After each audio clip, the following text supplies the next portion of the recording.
Regional terms. The region of the head is called the cephalic region.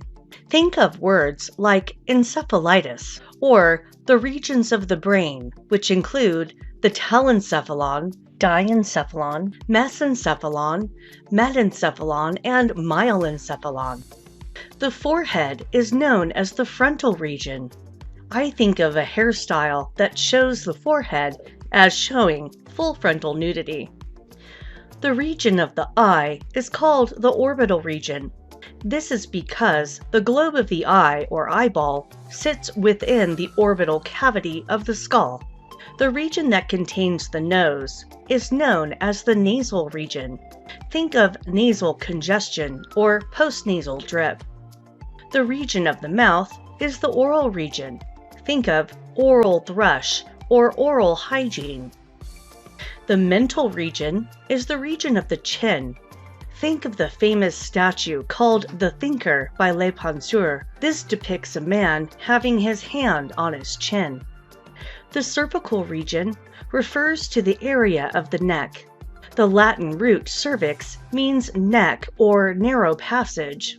The neck is called the cervical region due to the decreased circumference of the neck relative to the head and torso. The thoracic region refers to the entire chest area. The thoracic region is named after the Greek root thorax, meaning breastplate.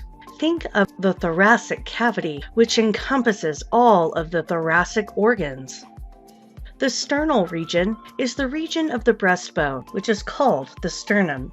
Think of an old-fashioned stern man adjusting his tie. This is helpful because the tie is also shaped like the breastbone or sternum.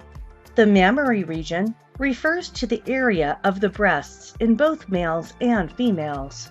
This term has the same root as mammals, which are animals known to breastfeed their young.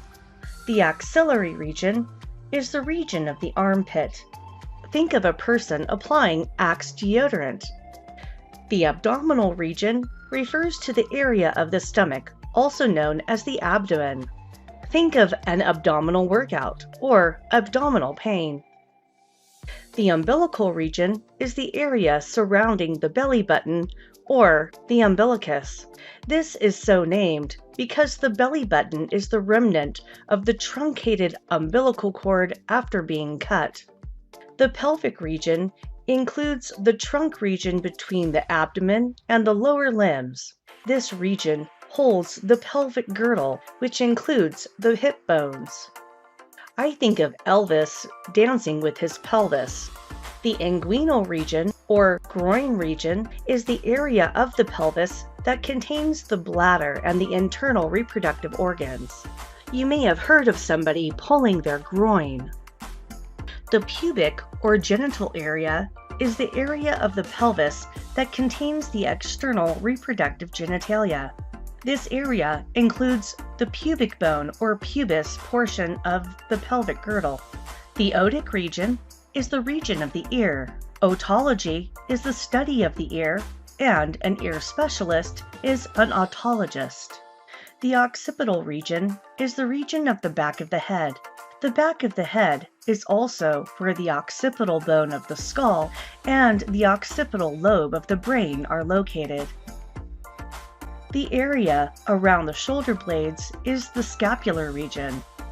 This region is named after the bones that make up the shoulder blades, called the scapulae. The region that overlays the vertebral column is known as the vertebral region due to the presence of the spinal vertebrae. The lower back is known as the lumbar region. You may have heard of lumbar support. The sacral region is the region of the tailbone. This region is named due to the presence of the sacrum in this area. This region shows booty cleavage or the plumber's crack. The gluteal region is the region of the buttocks. You may have heard the term gluteus maximus. The perineal region is the region of the pelvic area that lies between the anus and the external genitalia. You may have heard of perennial tears, which are common during natural childbirth. The acromial region is the region of the shoulders. Here lies the acromion process of the scapula that overlies the shoulder joint.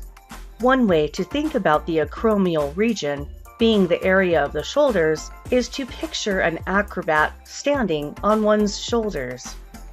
The area of the arm is the brachial region. Think of a wrestler having someone in a headlock saying, "I'll break your face." The region of the outer elbow is the olecranal region. Think of the back of an old person's elbow with nooks and crannies.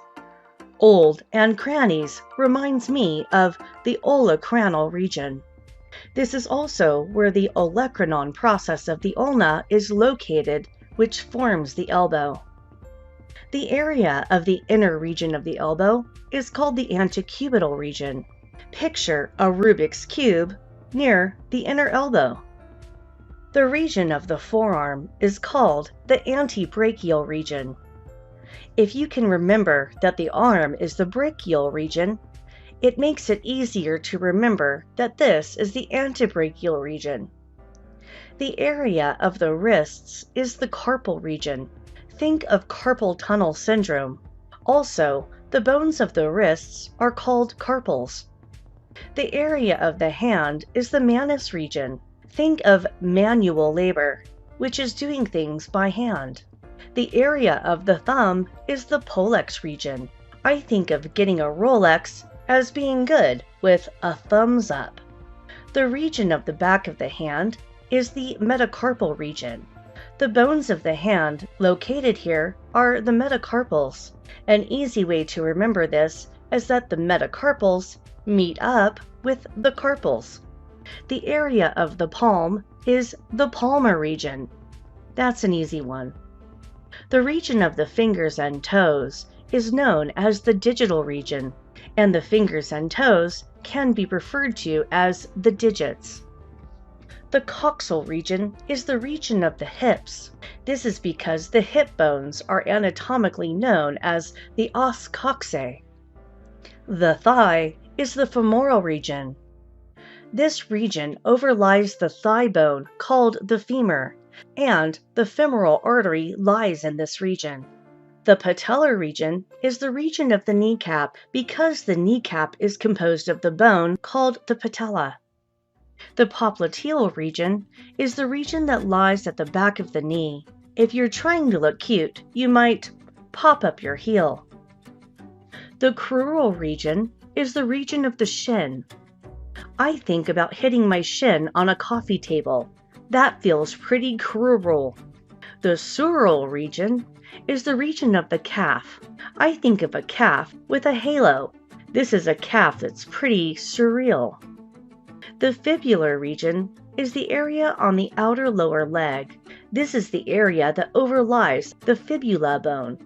You can also remember this region as a fib because it lies on the outer leg.